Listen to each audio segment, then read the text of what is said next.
So ito bagong linis NS headlight na sa Rouser 180, tapos nakastack visor itong NS headlight. Gagawin natin is ibabalik natin itong extended visor. Ito extended visor. Actually ito yung kasali, ito yung naka-install nung binili ko si NS200. So kasi nga NS200 headlight assembly na ang ating Rouser 180.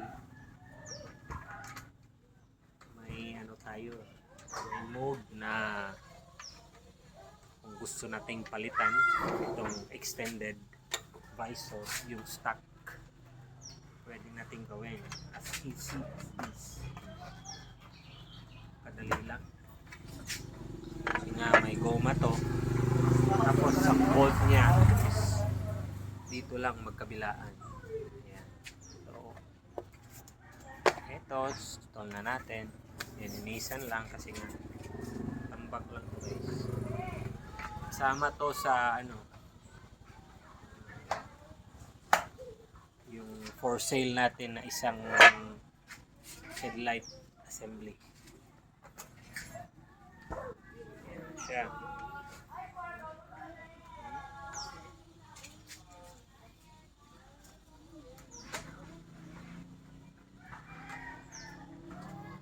Yan na.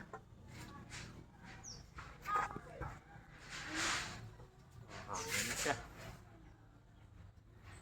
Extended visor. Ito yung stock na visor. Kasi nga sa setup natin medyo elevated to na handlebar compared sa ating NS200, kasi nga medyo mababa ng konti ang butterfly ng Rouser 180, and also hindi tayo gumamit ng base plate dito. Kaya siya, para hindi masyadong halata dito na masyadong mataas, masyadong lifted ang handlebar. So install natin itong extended visor. Ayan. Okay, magandang hapon.